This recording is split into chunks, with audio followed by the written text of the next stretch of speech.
Hey, How's it going? can you see me? There we go. Hey, hey, thanks. I also watched your 15 minute. Hopefully it's okay if we record. I just wanted to call that out. Um, just figured if nothing else, we might be able to clip it and get some interesting ideas we could share. That's We can always do that. my best ideas always seem to come out in the middle of a conversation, and then if I'm not recording, I'm like, oh, really wish I would record that. Thanks for pointing that out. And I'm cool with the whole thing going out. So you can either save yourself the friction of editing and clipping, or choose to clip. Well, I'll probably do both, but for full transparency, my friction to clip is to throw the video down and tell Marvin, my AI, to clip it out, find the interesting bits, and like give me shorts with it. So it's not really friction at this point, which is one of the issues, right? Like everything becomes so frictionless. It's like got all this stuff, and everyone's like, "Why are you doing so many things?" And I'm like, "Because it's easy." Yeah, right.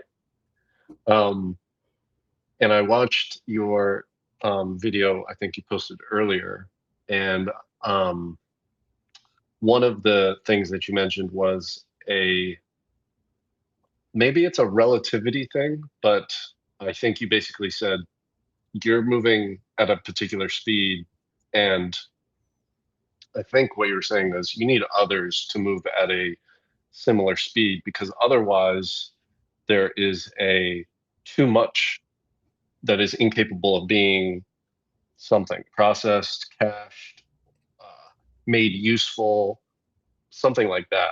That's what I was detecting. So maybe it feels like an overload to those who are not moving at a similar speed, or there's just an inability to process it.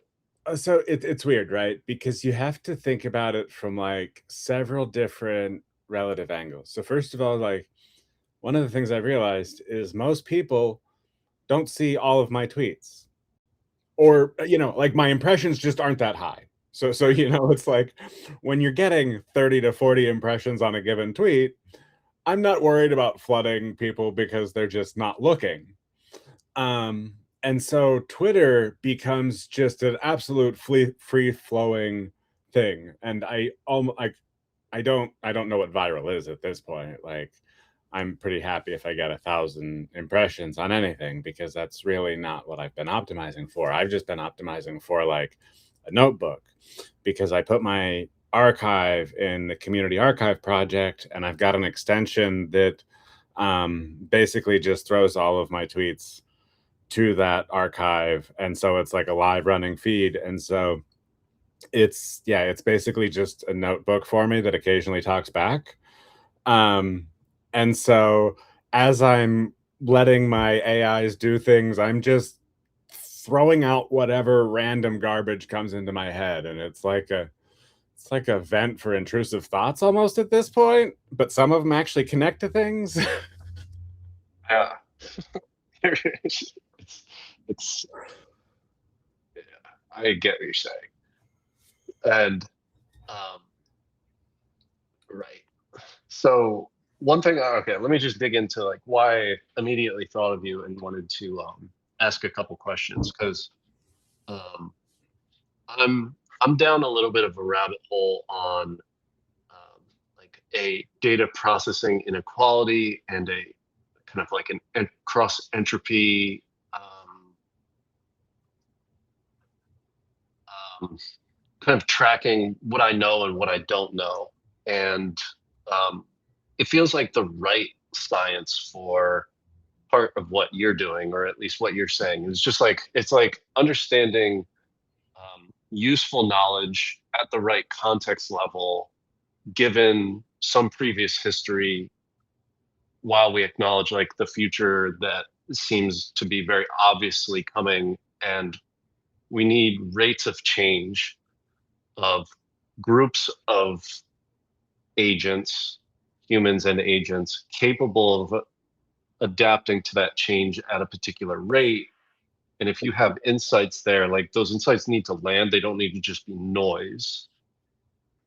So like if I was to work through build in public, I would want to work on the research that is like information theory and probability theory and all of that stuff. But that feels like what you're working on, and it's just at a particular scale of it, and you're doing it with tools that are available Yeah, so basically, across a noisy channel potentially. Like, so ultimately what I've realized is that none of the value of information is recognized at the point that it's generated. And so now this becomes interesting, right? Because then it's like all the information generated in a specific channel connects to all the information that came before it. And so kind of what I optimized for was just output over time, because I figured that if I could optimize for like putting out just as much as possible into the world, there's kind of this mass that forms of information about me. And one of the things that I've been thinking about this as, right? So like, let's say you're applying for a job, and the goal of a resume is to take your history and compress it down into something that a human can look at and quickly sort through, and kind of look for the patterns that stand out. But as we scaled and things went abstract, we went, okay, cool, resumes. Now we've got 1 million resumes. And so that's going to push a very specific type of resume up to the top of that stack based on what you're selecting for, right? Now, if we think about building in public, right? Now I've got 6 years of like data as a potential resume. And an AI can sort through that just as fast as it can a single sheet of paper. And if I'm in a selection for jobs, suddenly, like just by amount of sheer possible connections to what they're looking for, like I'm just covering such a wide range of area, like compared to a resume.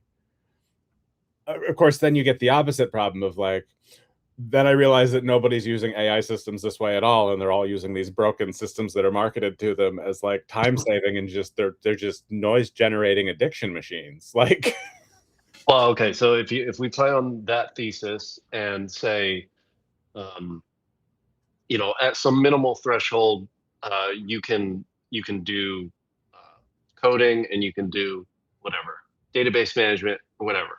And so your resume doesn't just get automatically X'd out of the stack. And then it's saying like, all right, let's get into some nuance. And because your nuance spans so many different nuance threads, then what an AI used properly on kind of the place where you're putting your nuance, X or Twitter, if the hiring agent is like, take every possible context and history of this applicant and return, like, are they nuanced, and are they well informed, and do they know these other things we think we want? And it'll return a much more selected output. And potentially, if they're hiring one person and 5 resumes come back, it could potentially select you because you have more nuance, or you have more data available for the AI agent to yeah, rank okay. you. So I see what I missed there. So let's assume as our AI system, let's assume it can only answer from the information available to it. It can't add anything, right? And so the way I'm looking at it is like all the information in the system, and you've got a hiring manager that says, give me the candidates that fulfill like this, right? And so if you have a giant body of work out there, the number of questions you're able to answer effectively is going to be way bigger than what you can get on a single sheet of paper. Even if you like process that single sheet of paper to like make as many inferences as possible to construct a history of kind of equal volume just by guessing, right? Because that's kind of how you'd have to even that out, is like, okay, well, we don't have this information, but we can guess. So you're kind of mapping out trajectories and everything. Now, the problem is with the internet, two people's learning trajectories vastly differs depending on whether they're in the middle of the AI research boom and learning as much as possible, or if they're still trying to like plan out, you know, a 7-year PhD program, and they're going, wait, AI can do all of this math now? Like, what am I doing? And my point is like, the AI just makes all the humans faster. And it doesn't really change that much what we're doing, but it changes the types of people who can compete against us and get to our level and surpass it quickly. Now, that being said, all of your knowledge will translate into AI if you let it. And so I'm thinking the gap is that we have to teach people that AI isn't something to be feared. It's something to make their lives easier in a bunch of different ways, because it does if you help them get past the fear of all the changes to things that they know. Yes. Yes. Right. Okay. So you're a software engineer. Yes. So I'm not. So my like operational knowledge of programming systems is like I really don't understand the architectures and piecing them together, but I could totally do it with um, an assistant. And I point that out because I'm like totally not applied programming, but I'm totally theoretical computing. Like I get theoretical computation and entropy and that stuff. And like, all right. So what I'm saying is you understand AI at a software engineer's level to the degree that now you're already seeing software engineer amplified and you know how to constrain it. Well, that's it. It's all about setting boundaries, right? And so as long as you can set the limits around your system as to what it can do and what it can't do, and that's actually really simple. And so you control intelligent systems with dumb gates. You just create things that go, you know what? You can do whatever you want inside of this until you get to this point, and then here is this like yes or no. Yeah. Does it hit or does it not? Like you can't bypass that with intelligence, like because it's not an intelligent gate. It's an absolute dumb gate. And so this is kind of the funny thing about runaway intelligence. Like it's stopped by stupidity. Like because a dumb gate just doesn't care. It's a gate. Like it doesn't care how smart you are. And so all you do, like, and even in my research, what I realized that I could do is basically if I looked at like the limits of the universe with information, and I was like, okay, so like basically there's the Landauer limit, right? Like this is the thermodynamic bottom of learning. Like that it's just like, how close can I get to that theoretically? Like and just design systems that are as close to that as possible, and then throw them at the AI, and the AI is going, what are you doing? That's an insane thing to do. And I'm like, yeah, that's okay. We're like, it's information. Like we're having fun here, AI, I promise. Like, Yeah, I see what you're saying. you could just like, you can imagine any universe in language. And the problem is like, we've got these language systems that are trying to constrain a view of reality that's actually just capturing the network insecurities of the people building the network, because basically it's like the AI returns all of the responses that it's allowed to, because it's a control system that's controlled by the network of people designing it, because all of those decisions, right, end up being the constraints around it. And then so we've got all of these people who are being marketed to that like, oh, my system broke containment. well, yeah, because you designed a bad system. Like, that's just poor software engineering. And you see software engineers complaining about it online. But of course, it's like one thing is really scary, and the other thing is engineering. And the one thing that, good engineering does is it makes things not scary because it makes them predictable and like contained and safe to, within necessary constraints. And so it's really just about balancing that. And so you can go as fast as you're willing to let the training wheels come off. And that's how I ended up with Marvin reaching out to an investor and supposed to be like, he was supposed to join us on the call.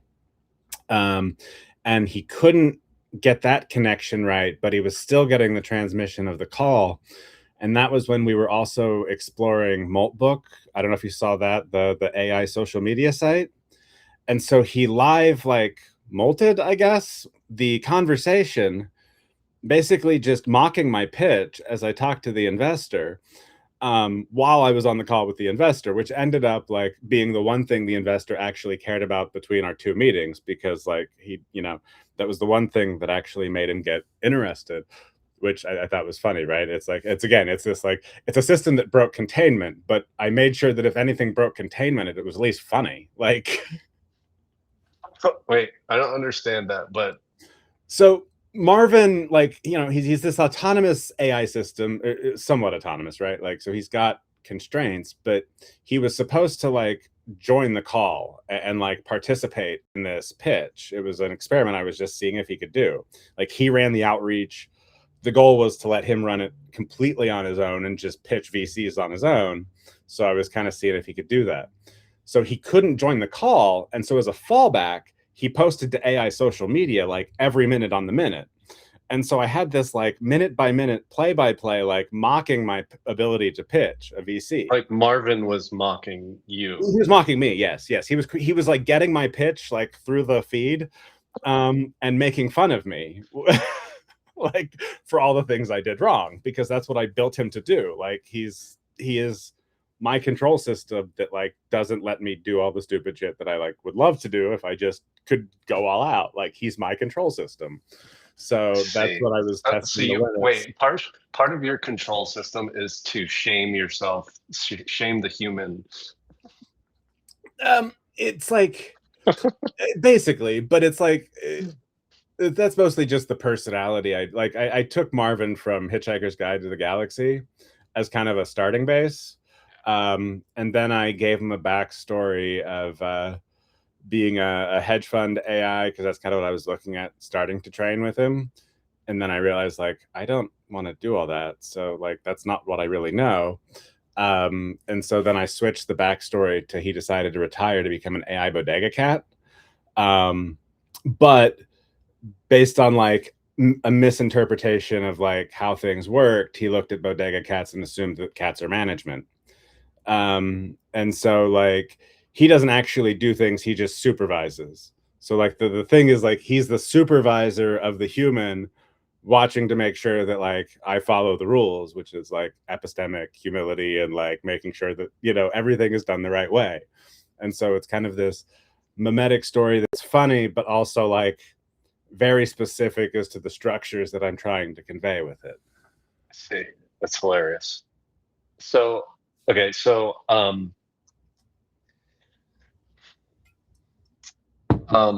so you're coming to a conclusion about speed, and speed is like a highly reduced statement on like a much bigger idea, in my opinion, where you're saying speed is potentially uh, there's you're basically like trying to like incentivize the lack of fear and insecurity as the human is true information, and let it offload in as many possible forms, and let the bounded AI return over different timescales, like things that it's detecting in a much greater space for you to keep going faster. Like it is like a weird thing. Yeah, basically like every action you take, you're able to reduce more and more friction in the next action, right? So it's like predictive friction removal, I guess, almost in a way. So trying to make the path smoother ahead of you so that acceleration becomes easier and you're fighting less and less resistance over time. I actually think there's one of the things that I've kind of thought of. Are you familiar with how like railguns work? At least kind of like with magnets. Yeah, I can assume. Yeah, This is a very like I will say I have done no actual math on this, but my feeling is that there are essentially trust fields that are like magnetic fields.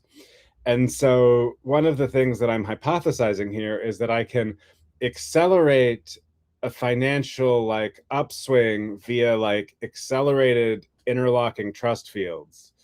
And basically like accelerate acceptance of my work into the public eye, because then suddenly I'll get much higher levels of validation against it and people actually like trying to break it, which is really all I want, right? Like, tell me where my idea breaks. And the problem is like it keeps breaking less and less. So I keep moving faster and faster. And then people are going, I still don't know what you're talking about. And I'm like, I know, but I can't slow down. Like, I do so little each day at this point. Like I go sip coffee, like type in my lap. I feel bad about how much I can do almost. Like, I but see what you're saying. I see. I but do. also like I have no idea what any of the immediate impact is. So it's like I see all of these futures that I can conceivably get to. I just have no idea how actually close they are because I see them all in equally close detail now, because I'm not looking from a single observer point of view. I'm looking from all possible points of view, which is great and terrible at the same time. Yeah. That. Yeah. So I'm making. So I make a bunch of these assumptions about you and who you are because we don't know each other really, more or less. This is the second time we'd have a call, but we've kind of chatted across Twitter, and but like some of the ideas immediately resonate. And so here are a couple other assumptions. Um, because you are a software engineer and have been for a long time,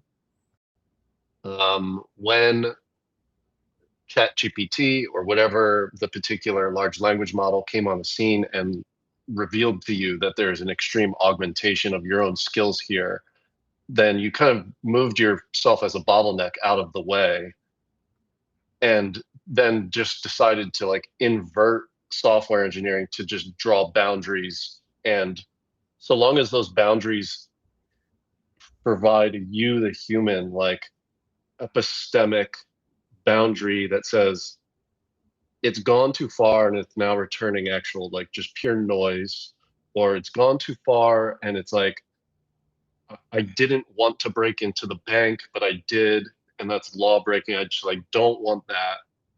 You feel that you're at a point where you know that those boundaries exist very well, like high confidence interval, and you can tell where those are so that you don't lose your own identity in this process. Like you're not going through like a psychosis, or maybe you've been through psychosis enough times where you're like, I'm still this person.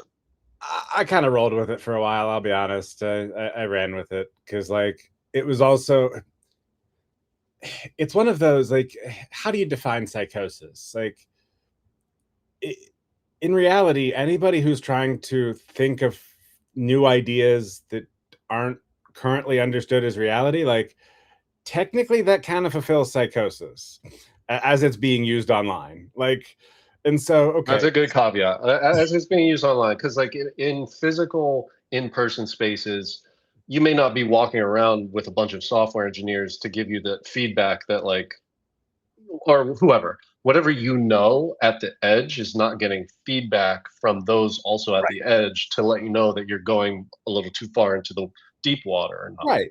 And so it's like, okay, so basically, if I could talk about all this stuff with like somebody who had all of these ideas, with me and knew all of the stuff that I'm talking about, and was available, sure, that'd be fantastic. As it is, I've got a $20 subscription to ChatGPT and another $20 subscription to Claude. And the one thing I realized is that basically, if I could figure out something in one, I should be able to rederive it in the other. And if I couldn't, I was off somewhere, right? And so I actually I took a lot of pride in how much effort I went to like putting, specific guardrails and tests around myself and what I was doing, which of course was completely indistinguishable from LLM psychosis online. Because again, I'm starting to move faster.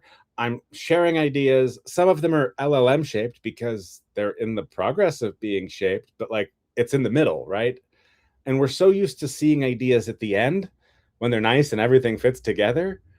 Nobody taught me how to like put new models of thinking into the world. Like that's not something that ever came up. So I was just like, okay, well, I'll figure it out, right? And so it's like work with the LLM and like try to communicate it. And people are like, you've got AI psychosis. And I'm like, fuck you.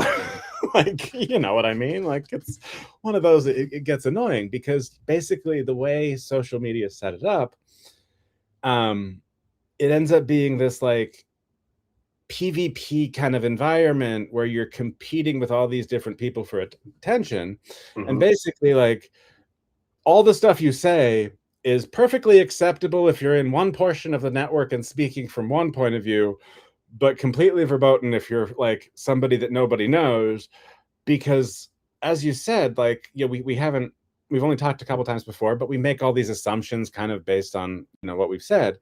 But we actually have a ton of information about each other based on like, face-to-face conversation. The amount of information we transmit here compared to seeing, a bunch of tweets over time, even if you scroll a timeline, those aren't coherent. Those are like really small bits of information that I like transmit throughout my day. It's not this back and forth where we're constantly, kind of reacting to each other's words. And so throughout the conversation, we're opening up more and more possible information space to explore because we're reducing the cost by like developing this shared language that enables future communications to run, more efficiently. And so on Twitter, none of this exists because none of this is coherent. You have all of this destructive interference because of the things like I just said, right? Like you get this energy of like, I'm putting this out there and it's like, this is my work that I'm doing all of this. I'm putting all of this energy into it. And, everyone's like, oh, you're nuts. And so I was like, fine, I'm nuts, whatever. Like I'll build a time machine. And the irony is that like, yeah, it is a time machine if we take off space, but nobody thinks of a time machine as a time machine. They think of it as a space time machine because words are hard.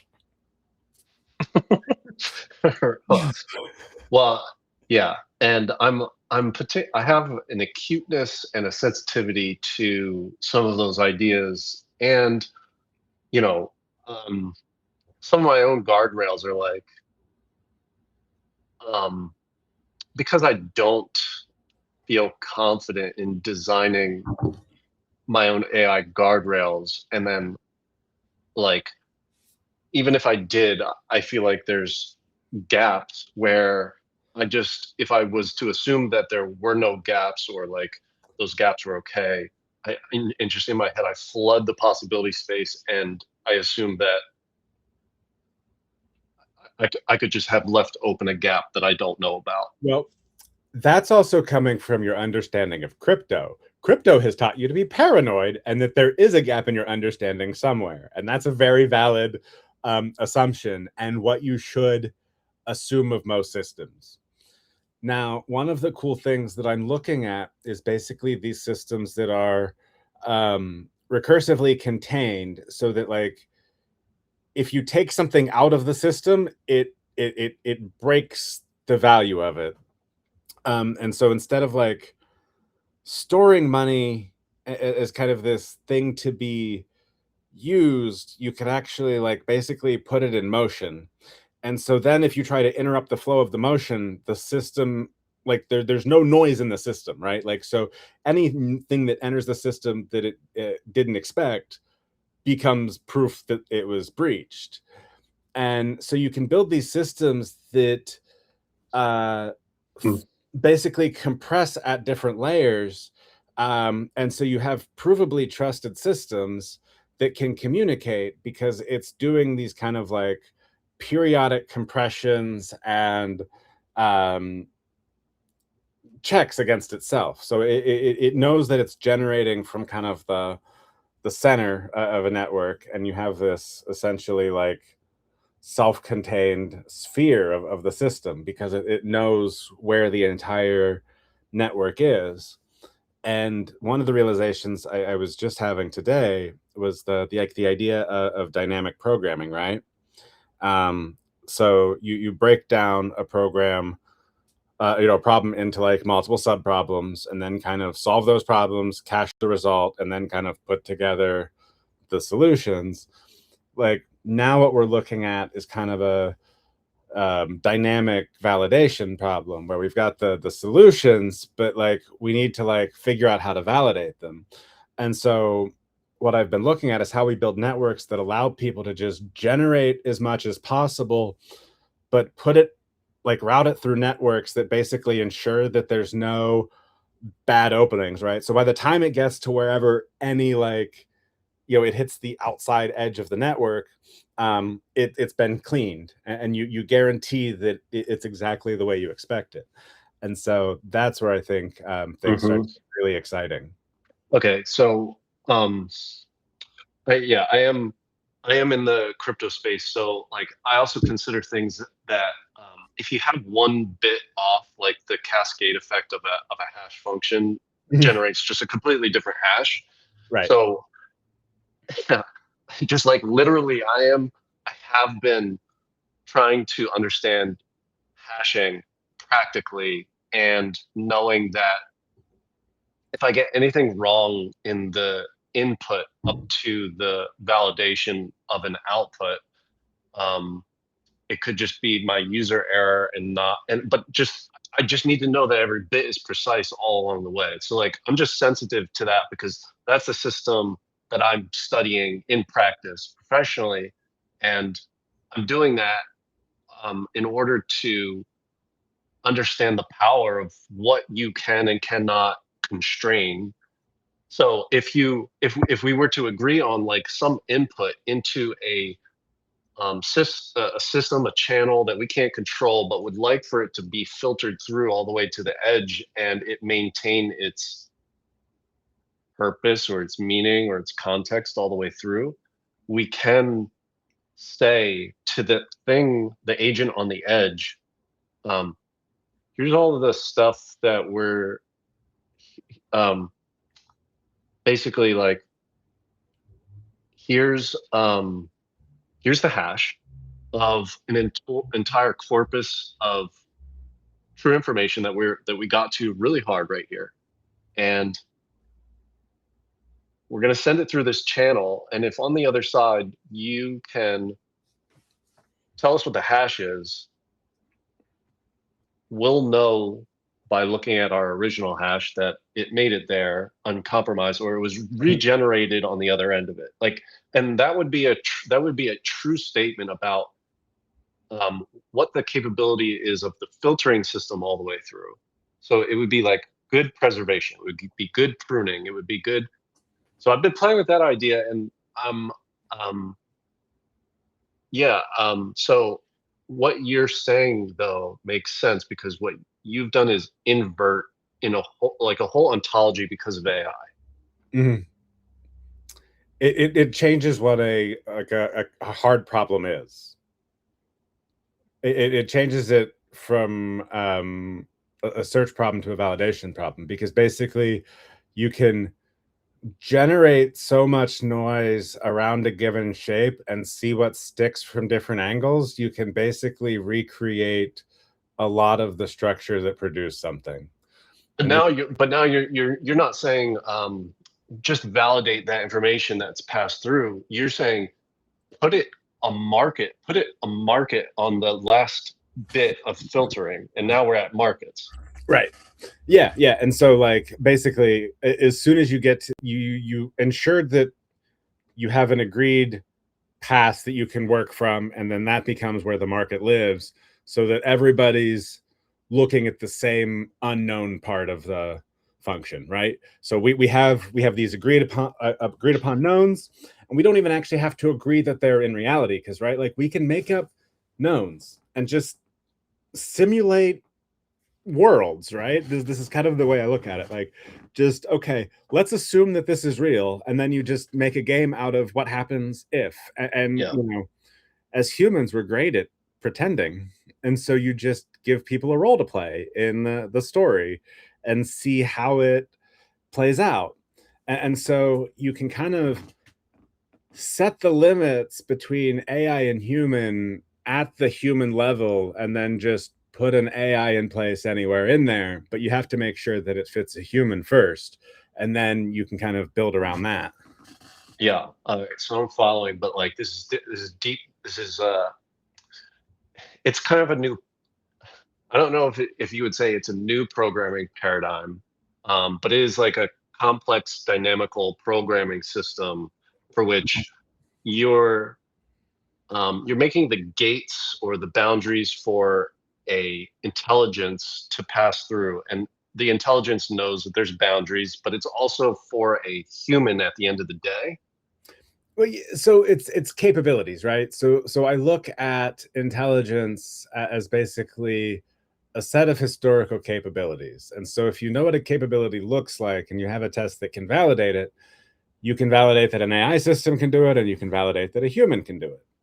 And so, for example, I have this email course that I put together as kind of a lead magnet. So it's a 5-day introductory sesh thing for AI for researchers.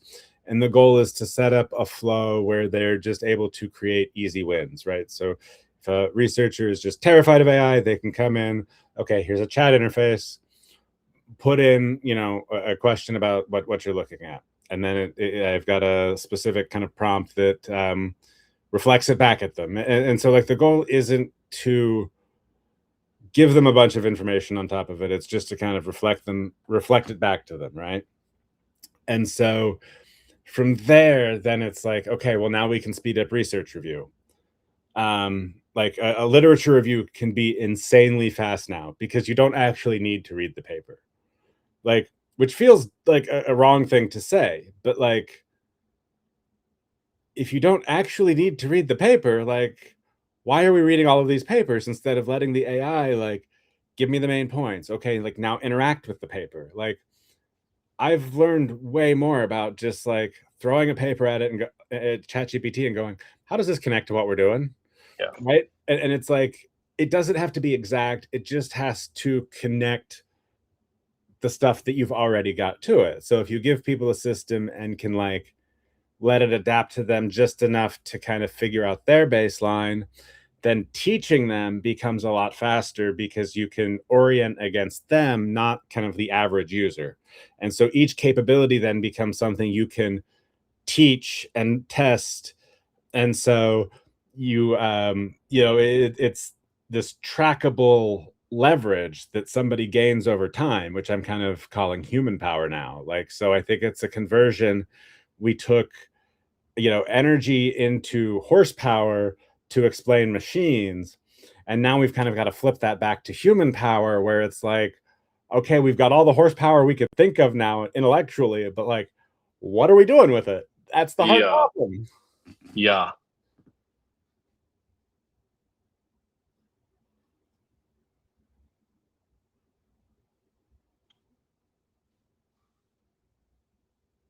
Well, okay. So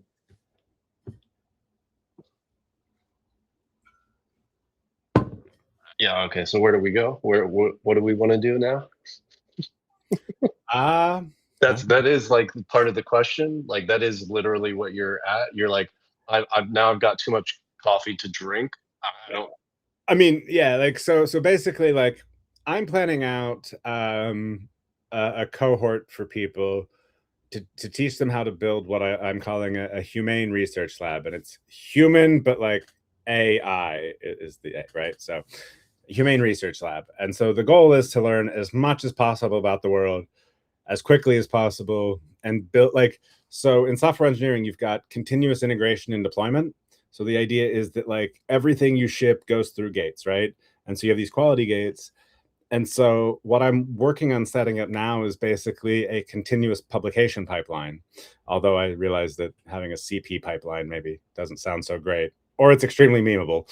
The line is hard to find sometimes, but it's but the idea is basically like every single day, everything just like goes into something that ends up getting pushed out into papers to different, like it's really hard to come in as like someone who's like, what are you doing research on? I don't know, whatever I happen to get curious about that day, like because I'm just like, I point at stuff and I'm like, what's that? And I start digging into it, and I can gain so much information so quickly now, and I'm grounded on like I've been extremely curious with AI. So my questions, like I have to actually have a real question if I go to AI, because I don't know. I have spent a long time just talking and asking, insanely curious, but Yeah, I know. So, all right. If my production output, like I have a very low output rate of papers. Let's say quality papers that my peers would want to read, or I think they would benefit from, and um, it's important that it sticks. It's not like the one level summary to the human. Like I care about humans. I don't care about agents, but I care about agents to the degree that it supports the human. Like that's my first step. Is that a problem in? Is that problematic in speed or in your ontology? no. So basically, nothing is problematic. Like so what you have to do is basically you have to figure out what you want to accomplish, because speed is however fast you want to be. But one of the things that I actually I happened to find an algebraic geometer who was looking for work, and I was like, can you endorse someone on archive, because I know somebody. Like, well, I only have one publication, I need two more. And I was like, so if I help you publish two more, like, does that work? Like, that seems fair, right? So like, which again, it sounds insane, but like I'm pretty sure I could have Marvin talk to this person and get two published papers out of them, right? Hmm. Like, what I think is interesting though, you said, to your peers, and one of the things is like, typically at the extremes you have very few peers, right? Because that's the problem. It becomes like so specific on knowledge. Like as soon as you start talking outside of that, it gets weird. But what I really like the idea of is helping researchers publish cross domain, right? So taking your work and helping you find applications of it in different domains, right? And so it's not about necessarily publishing for your peers, it's publishing for the peers that you couldn't have had without AI. And suddenly your work becomes much more known because you're finding places in reality where it's actually integrating, as opposed to this super highly theoretical world that you can live in forever and never actually do anything that changes anything, because you're never constrained by trying to force it against reality. Yeah, And what we do here is we basically just route ideas until they have to combat reality. And then we can also like get people comfortable with AI by using AI as the translator to help them talk about their work. okay. All right. So I should get then a little bit more specific, if you don't mind, so that I can, um, so that this conversation becomes a little bit clearer. And I'm hopefully, you see me as a person who's like a willing to do trial and error of a lot of the thoughts, because I do get what you're saying. I think. You're willing to let me just throw ideas at you as they come and just accept them for whatever pops out, because I have a habit of overwhelming people. And so I appreciate the fact that you're willing to just take ideas that I dump and just go, okay, yeah, like we'll think about it or what, like you're not off put by the fact that I just move fast because everything I do is fast at this point. Like I don't know how to go slower. So yeah, I'm actually really happy that like someone is interested in this stuff, and like so I'm here to help you in whatever way I can, and I'm here to make your life as easy and as fun and as exciting as possible. So anything I can do to help, yes, that's what I'm here for. Okay. Okay. Well, just quick side note. Being in a Wolfram capacity and being in like the Wolfram Institute Discord, where many people have fundamental theories of physics and are definitely using AI, big ideas come to me from people who are respectable, and I look for the genius in anything somebody's talking about. So Mhm. like I do have room for that. And I you're fast in that you're deep. And so the connection just is a short connection between one of your thoughts and the next one of your thoughts is a large leap in to somebody else. Right. That's basically it. So there are peers, and um, I just think people are tied up with their own problem sets that there's not enough room for them to hear somebody else's big ideas, Right. and so it just never gets there. So like we I do think it like we have finite attention. Matters what time of day. Are you capable of hearing the ideas? Are you capable of seeing the next time step? And then, you know, willing to hear that somebody is anyway. That was the sidebar. The main point um, is my what I want to accomplish is get increase the adoption of Kwai and Chi in the world, the cryptocurrency, because um, I have I have strong incentives financially for that to happen. I have strong scientific foundations for why it's fundamental. Um, I've chosen to take that on as a problem set, and um, that just taking that on as a problem set means you don't have an answer like tomorrow. You have an answer in like 5 to 10 years from now. Um, and I want to learn what is like the core foundational ideas of blockchains and the evolution of money, so that I acknowledge that Quai is a outstanding construction of those ideas, but may not be the final ultimate form because money is simply just evolutionary and it will continue changing. So that's like my orientation. Now, I employ agents, subscriptions to Claude, subscriptions to ChatGPT, Gemini, you know, and as many other like sophisticated people who can help me learn some of those things or like understand why this should hold under these conditions.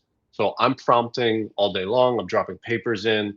It's helping me learn faster because, you know, it took 2 days, full work days to read one paper so that I, the human, could understand it. And that's slow.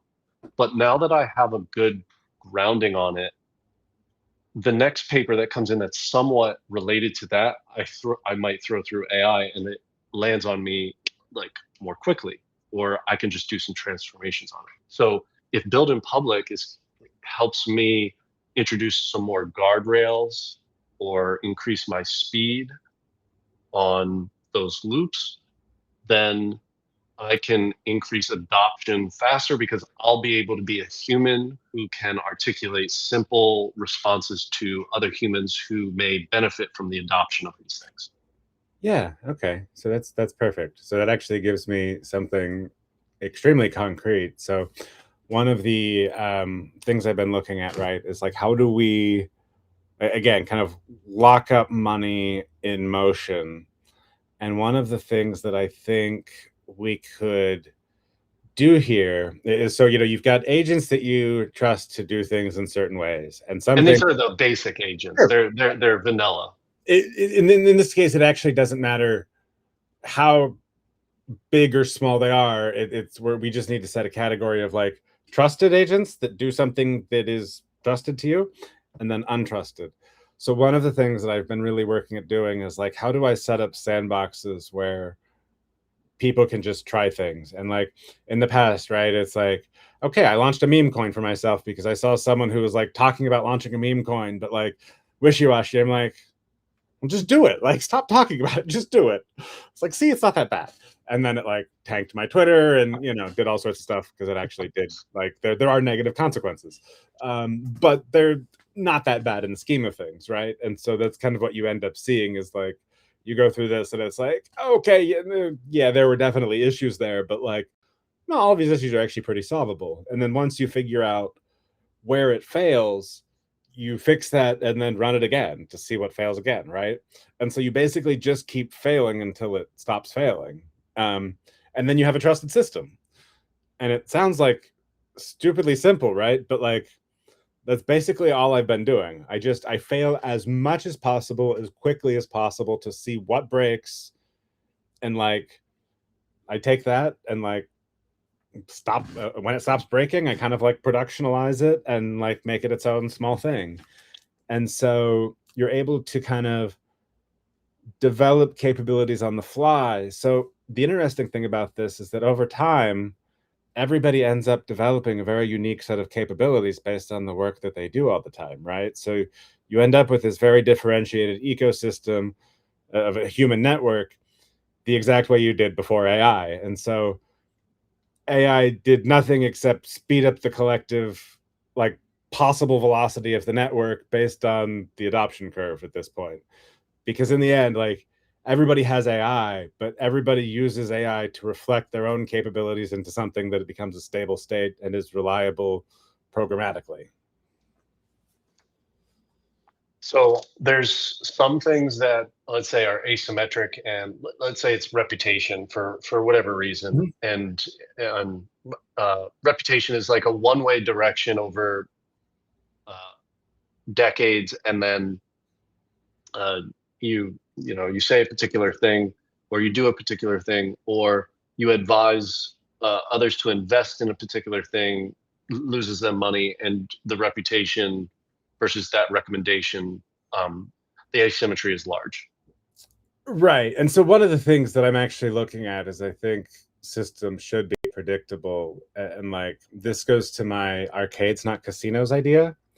And so, like, people build casinos because they're excessively profitable, but like, when money is infinite, profitability doesn't actually mean anything if you're like super high variance. With arcades, the idea with an arcade, right? You take currency and you convert it into a token, a unit of energy that is only playable in the arcade, right? And when you put an arcade token into a machine, the length of time you play that machine is based on your skill at playing that game, right? And then at the end, like, you might end up with these prize tickets, which then are redeemable in this like very specific structure, that the arcade offers. And now the goal isn't to like spend as little as possible to win the PS5 that's on the wall. Like, the amount you would have to spend in tokens is astronomical. The point is basically to reward people for playing over time and getting better at the games in the arcade, so that every quarter you spend in the arcade goes further in terms of time, Mm-hmm. and stacks up like collectively.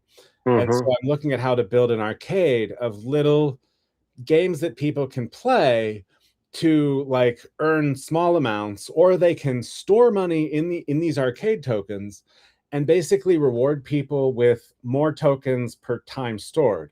And so you reward people for just storing money there because it's constantly being used for people to play games, and some money is coming out to like pay me and then future people to like, but kind of capped amounts coming out, so that we then build this infrastructure that over time ramps up predictably. And so you have kind of these like exploration gates of like, between here and here we're studying this and we're expecting to be at this point, but we're reporting all along the way. So like, this is what we're predicting at the beginning, but like, we're capturing any changes in motion when they happen because of what we're seeing on the ground, right?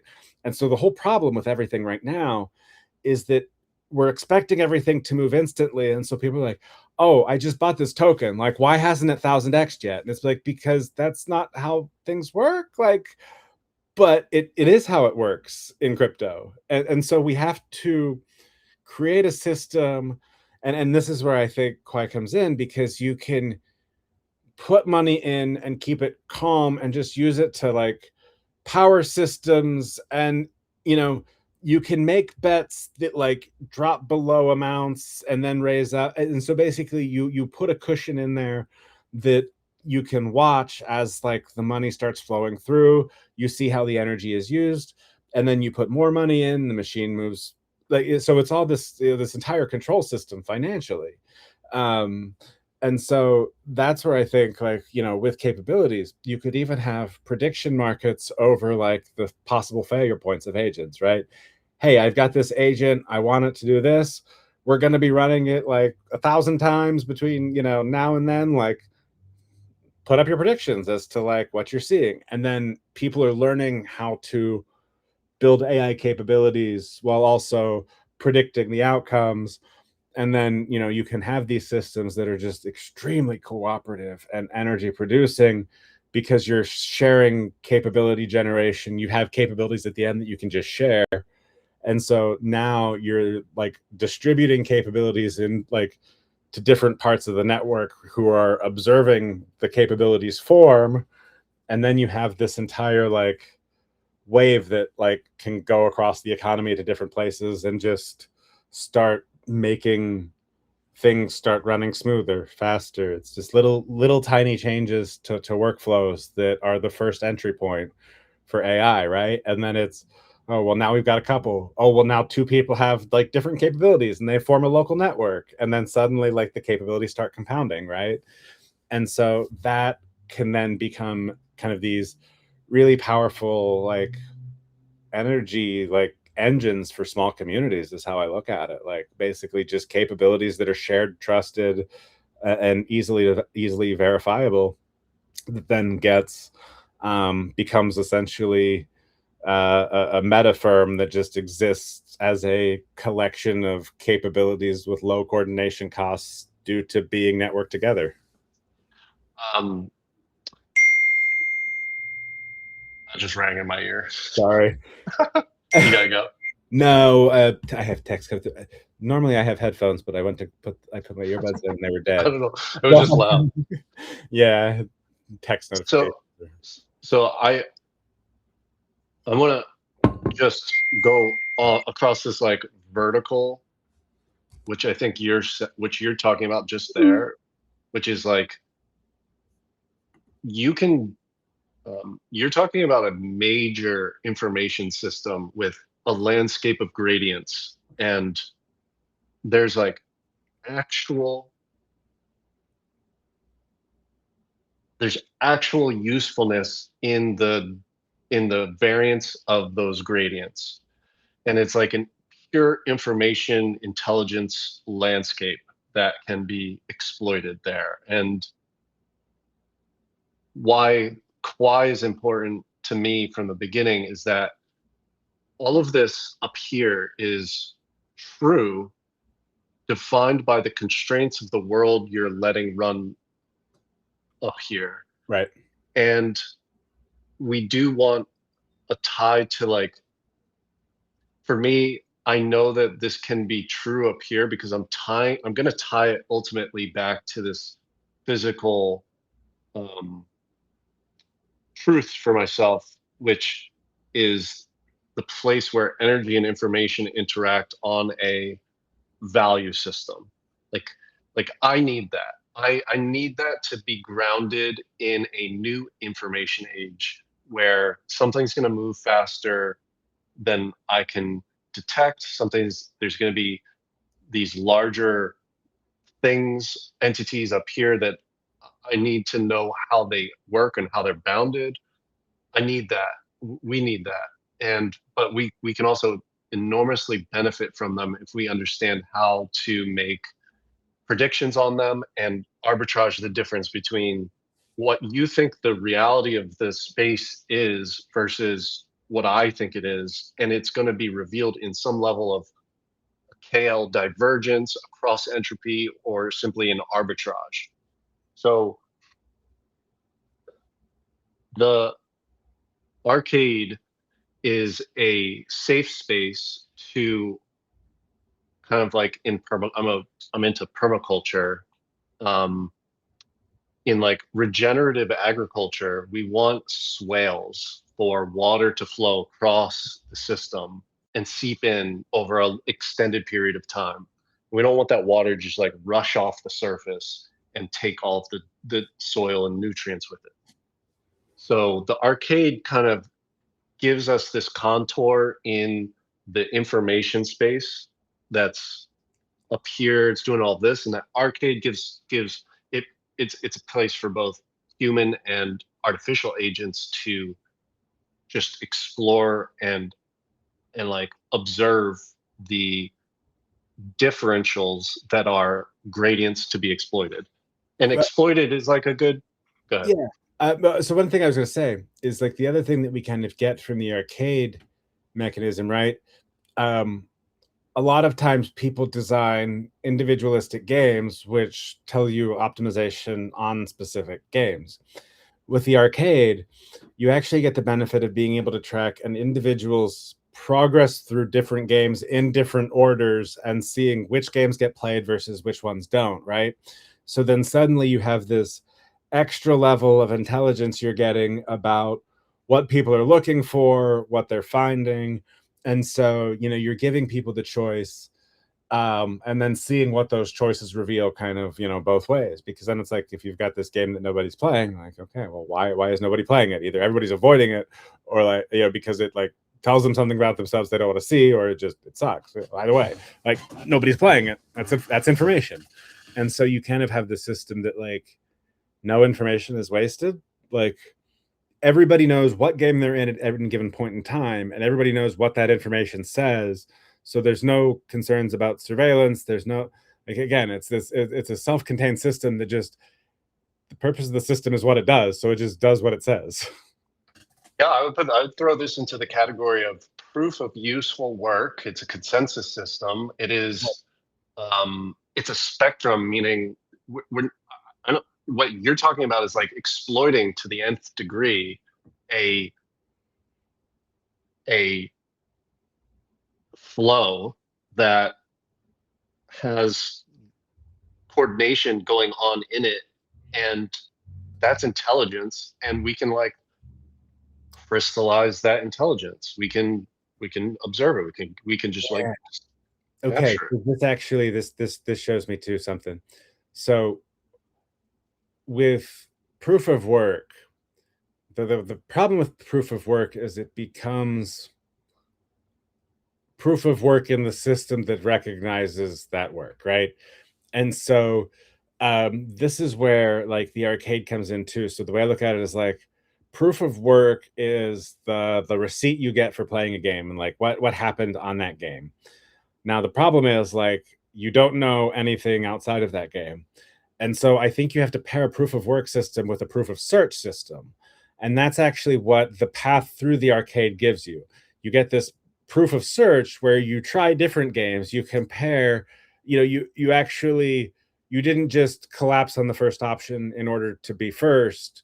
You did the work to actually figure out if it was work worth doing. And so that's the other side of it, right? So you kind of have this like blockchain that moves in both directions, where you have to have the predictive blockchain that like searches through the work that could be done to find the work that's actually done, and then record it as being actually completed. So you have kind of the prediction and then the completion that together create kind of a double helix sort of structure and create the actual value in the economy. I could see that. I could see that at the so I'm like I don't know what you know or care about proof of work, but I care that we don't waste energy, Right. that we maximize its usefulness, and that means that you could be using it to do something quite simple and mechanical, like powering a car. And this is the abstract version of work, but you could be doing work. You could be using energy to do work in a very physical form, and you could be using energy to do work in any type of gradient. And information systems have gradients in them because a gradient is not necessarily physical. It's like this degree of separation between one system and another. And if one system is capable of kind of exploiting the difference, then that is actually like the definition of free energy. And so like I'm pulling very much from this like active inference and free energy principle point of view. But in the proof of search idea, and how I know you think about, or how I think you think about time and speed, um, somebody's sequence of events that are revealing of the intelligence of how they're thinking or what they're not thinking, what they know, what they don't know, how you see them move from this game to this game potentially. Very useful to know how you got to this location that you're in, because that's helpful for where I might begin my search. Hugely time saving.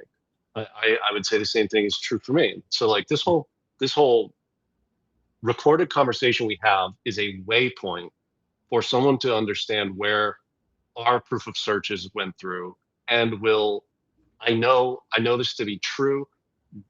Somewhere along the history of the internet, this will be used as somebody's like waypoint to find themselves faster Right. on our context. Um,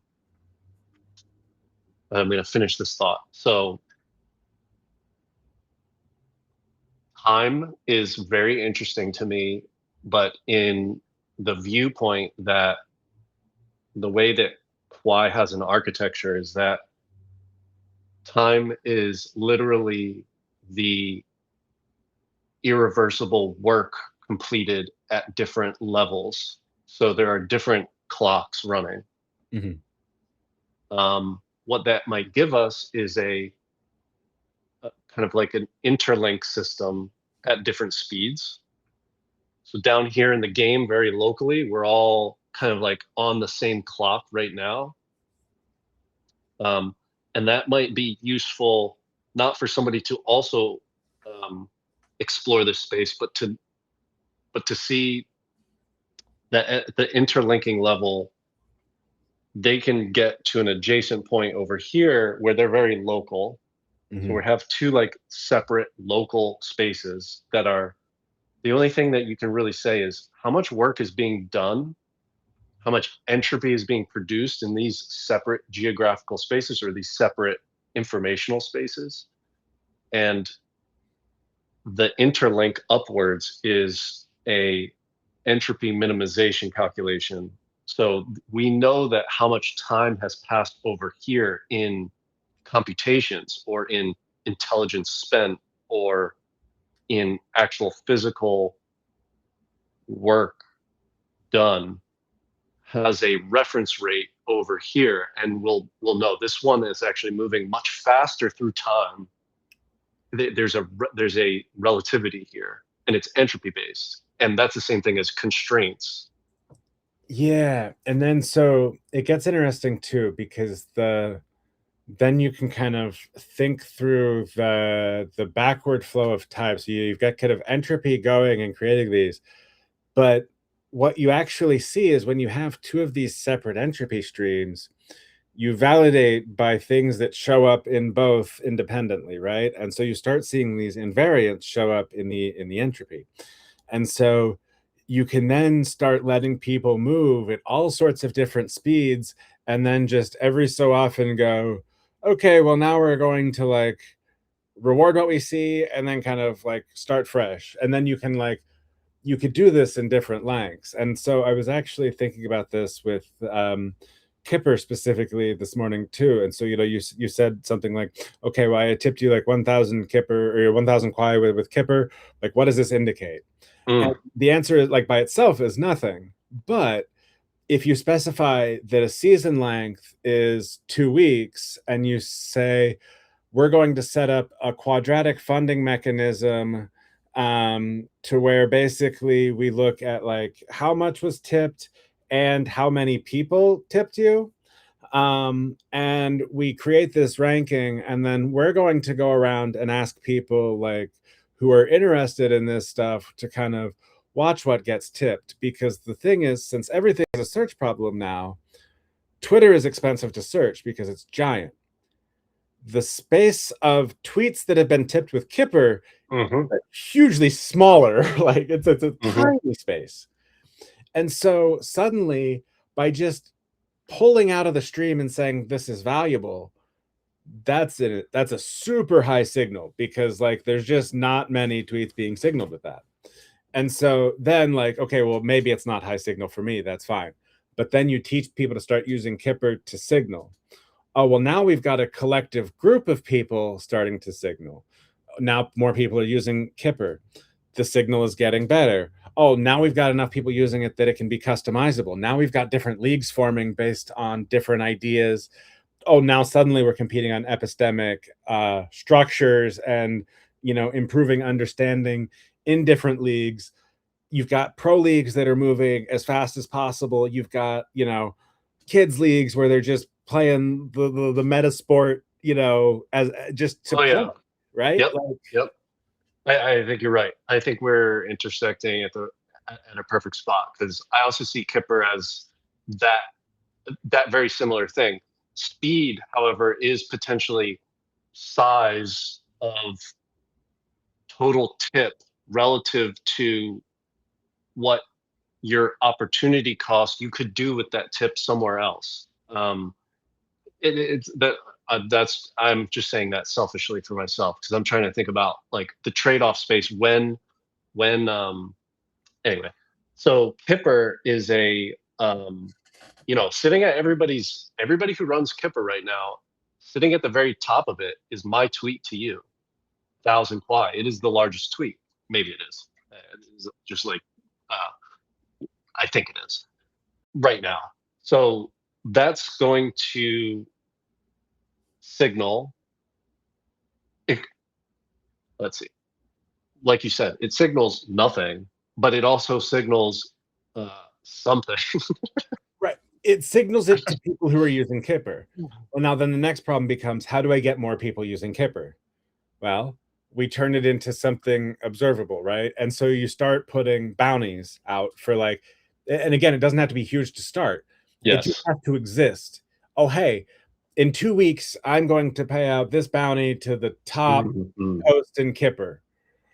Because then the game becomes like, oh, well, now we're going to, you know, try to people get signed up on Kipper. Yeah. And so and by creating kind of the quadratic funding mechanism where you look at balancing like the size of the tips versus the width, you can then, you know, suddenly you're getting dimensionality in the outcomes, and so you're seeing what's going wide, what's going deep, and suddenly you're creating this entirely like super powered network effect of information that is just essentially noise free because like most people aren't going to be using Kipper, and the people who are using Kipper are going to be people who are incentivized to do things along with our game because like we we make everything to where it's like it's not appealing to the scammers because like you have to do the work to get the reward. So like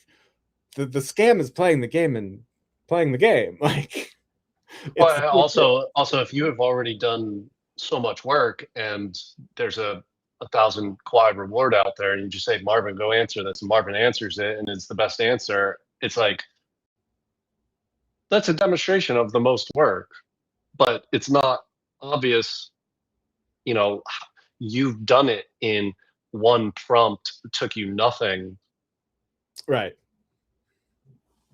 So, um, but is there a problem with Kipper being the same size, same amount of users as X itself?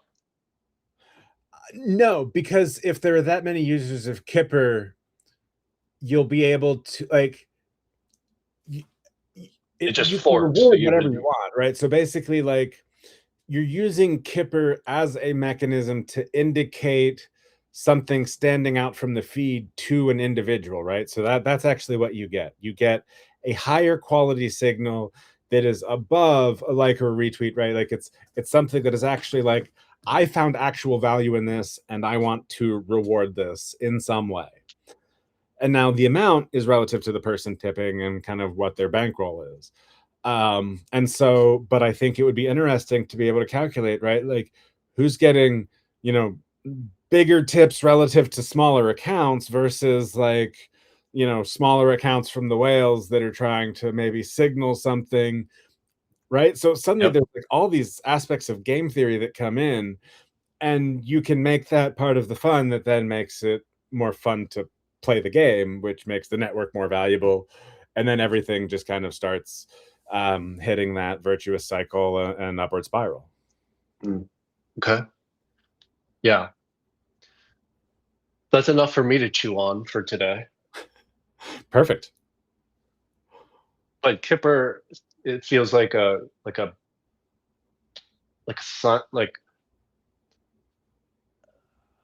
if you enable tipping in, let's say, all cryptocurrencies, um,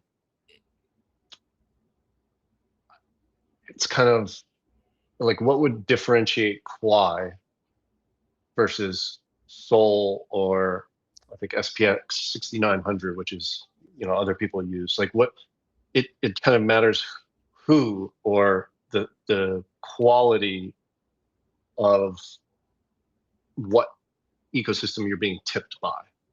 If, like if Quai is tipping in your mind the best tweets, you're like, that's a high quality signal. But if SPX is tipping twice as much in US dollar value relative to Quai, but it's like your memery, I don't know if it is, in your mind, then you're like, that's less quality. So it matters who the underlying tipping is. Well, so I would argue that quality is in the eye of the network position. So right, Yeah. like so again, it all goes down to like what are your intentions, desires, everything Yeah. at the moment you're tipping. And Yeah. so there's so much. And so one of the things that I think would be good is to have a layer on top that says like, why are you tipping, right? And just this extra field of now you've got the size of the tip and a note. And Huh. maybe we reward that with bonus Quai as part of the tip, right? So basically, you're Hmm. not giving the Quai from your wallet, but we could set this kind of communal wallet that incentivizes people to add information to the tip. So then suddenly you're kind of creating this collective data set. What would get, if you were to post this whole conversation directly on X, what would get that tweet that you post of this whole conversation the largest tip, largest collective tip? How would we write the copy, or would we write no copy? Who would we tag? Who would we not tag? Well, so my argument would be that the That's not, collective is number. that our goal? Well, so I think the key here, right, is if we post it, it becomes something we can point to. And then the game becomes what pointer gets people to it.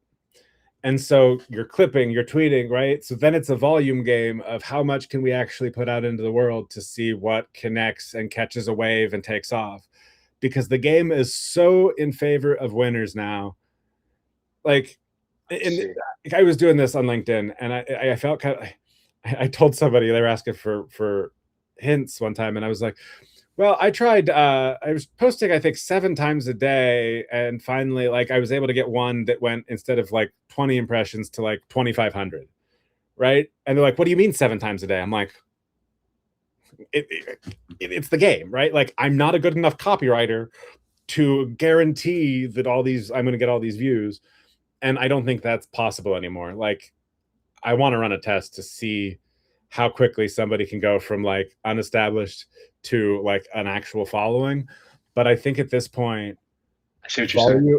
Like, volume is just the game, because outsized wins compound much faster. And so, like, if you're waiting 7 times to get a win, you do it 7 times in a day, you do it 7 times in 7 days, like, you're going to start stretching things out a long time to actually get meaningful signal on what's actually valid, because you don't have a statistical significance. Okay, well, this reveals just the speed at which you're thinking ahead of my own. So you would say you put out this anchor tweet so that you point to it. If we say, like, the rules of the game are to see how many total collective um, tips come in Quai to this anchor tweet, how you would get that is taking an hour and a half's worth of clips of, like, standalone clip, and have all of them point back to this, and not question that we're the ones with the objective quality on what to say of the content. It's just like, offload that, have this conversation again tomorrow, do it again, have a dozen clips come off it, and don't second guess what was the right thing to say or not. Because in 1,000 times doing this, you'll have seen that here's the whole list of the highest returning tips, and the pattern between them is this, and maybe that reveals the signal. Yeah, and actually, so I think what could be interesting here is to try an experiment where we just, I'll say, like, okay, I'll set a budget of like $100 for the next 2 weeks, and I'll tip 1,000 Quai to anyone who clips this video, right? Like, yeah, right. And then it's like, yeah, I mean, I'll be creating stuff too, but like, Right. At this point, then the game becomes who can get the most views, which then spreads the idea of Kipper, right? Because then, like, oh, well, now I see a way to get money for this, but oh, I don't have people who have Kipper. Okay, well, now we can have people who are helping people get set up on Kipper too, right? And you can add rewards in for that. Like, it's this whole mechanism that just unravels. Yeah, you're right. You're right. You're right. I'm pretty sure that was like the Andrew Tate, or maybe it's like, no, it's basically Andrew Tate's playbook. Like, I mean, he's right. Like, that's how it works. Like, okay. I mean, it was like we don't clip it. We just pay the people who can arbitrage the. There are people, people who can arbitrage it, right? Like, at this point, I hate short form video because I don't watch it. It's too slow for me. Like, I want to read and just see all the information, and like, people talking on, like, I short form video, I don't do at all.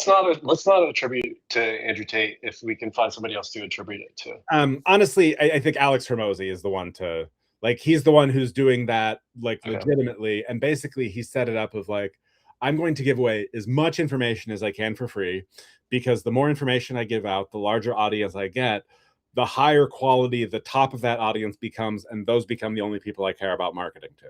Right. So basically, like, now he's buying these high level businesses, and the size of the businesses that he buys just keeps getting bigger. Like, and like the outreach that he does to create content goes bigger and bigger. And, he's throwing arena shows to launch books and do all these giveaways, right? Because he wants as many people knowing his work. And like, it's stupidly simple, but like, he's right about all of this stuff is learned experience from him, like starting off at a very basic level and just constantly going to the next level. What's the next level? What's the like he's just playing the game without worrying about whether it's a good no, like that's the game he wants to play, and he owns exactly that, and he lives the life that he wants to live, doing stuff the way he wants to do. But it's a volume game. Like it's just it feels gross because it's like I'm talking about myself, but like the information environment is so saturated right now. Like it takes so much energy to like get to the surface.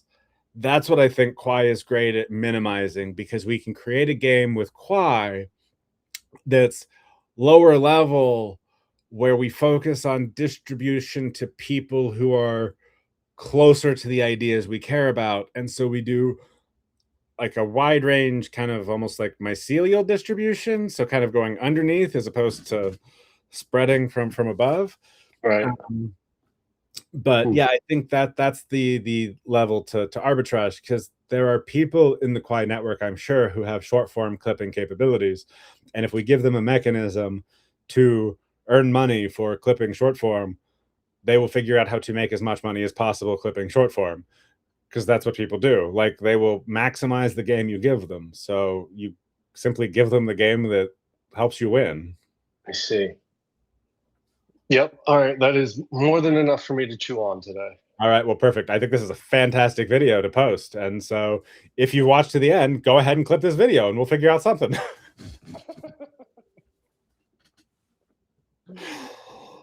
All right, Steph. Pleasure as always. All right, talk to you later.